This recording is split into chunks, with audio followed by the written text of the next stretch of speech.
Assalamualaikum warahmatullahi wabarakatuh. Salam sejahtera bagi kita semua. Shalom, Om Swastiastu, Namo Buddhaya, dan salam kebajikan dan salam budi luhur. Perkenalkan, saya Zahra Aulia dengan NIM 254250109 dari kelas HB dengan nomor absen 02 dari program studi hubungan internasional.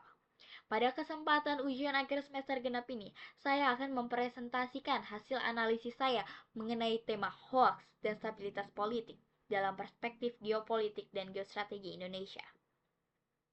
Latar pemilihan tema ini didasari oleh masifnya digitalisasi di Indonesia dengan jumlah pengguna media sosial yang sangat besar.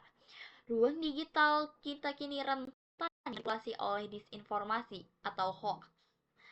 Dalam kajian geostrategi, hoax politik bukan lagi sekedar berita bohong biasa, melainkan sudah berevolusi menjadi instrumen perang dan informasi modern yang dirancang untuk merusak stabilitas nasional dari dalam. Yang pertama, kita masuk ke fokus bahasan atau core problem. Materi ini menganalisis bagaimana hoax politik sengaja diproduksi secara masif untuk mengadu domba masyarakat. Sebagai contoh studi kasus empiris yang nyata, bisa kita lihat di gambar slide ini. 女士们、先生们，我曾经是一个商人，长大22年之久。我不惜填表，觉得麻烦浪费时间。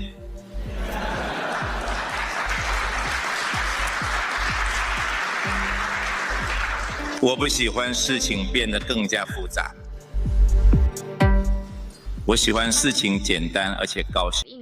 Ini adalah kasus viralnya video deepfake AI Presiden Jokowi yang direkayasa seolah-olah fasih berpidato menggunakan bahasa Mandarin. Meskipun Kementerian Kominfo telah mengklarifikasi bahwa video tersebut termasuk 100% hoax hasil manipulasi AI.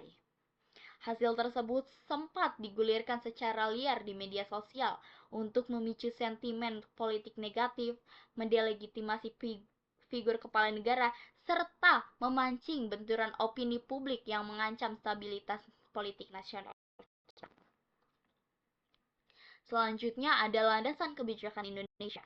Dalam menghadapi ancaman nirmiliter, Indonesia sebenarnya telah memiliki koridor landasan kebijakan yang sangat kuat, baik secara ideologis maupun hukum. Yang pertama yaitu Pancasila, yang ketiga Persatuan Indonesia hadir sebagai kompas moral bagi netizen agar tetap mengutamakan integrasi bangsa di atas ego kelompok.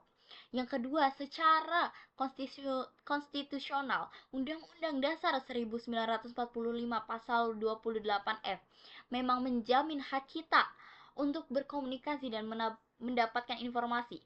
Namun pelaksanaannya juga wajib dilakukan secara etis dan bertanggung jawab. Yang ketiga atau yang terakhir, pemerintah juga memiliki regulasi konkret, yaitu Undang-Undang ITE nomor 1 tahun 2024 yang memberikan sanksi pidana tegas bagi siapa saja yang sengaja menyebarkan berita bohong demi menciptakan keonaran di ruang publik. Selanjutnya ada analisis geostrategi. Di sini kita mari bedah secara melalui perspektif geostrategi dan ketahanan nasional. Berdasarkan konsep Astragatra, hoax politik ini dikategorikan sebagai ancaman nirmiliter yang secara spesifik menyerang gatra politik dan gatra ideologi. Ketika hoax berhasil meracuni pikiran publik, akibatnya adalah runtuhnya public trust atau kepercayaan masyarakat terhadap institusi negara. Dampak real di lapangannya itu sangat berbahaya. Polarisasi atau kubu-kubuan ekstrim di media sosial juga seringkali bergeser di dunia nyata dalam bentuk gesekan fisik, demonstrasi anarkis, hingga konflik horizontal. Ketika kohesi sosial atau persatuan kita rapuh, maka stabilitas politik dalam negeri akan goyah, yang secara otomatis kondisi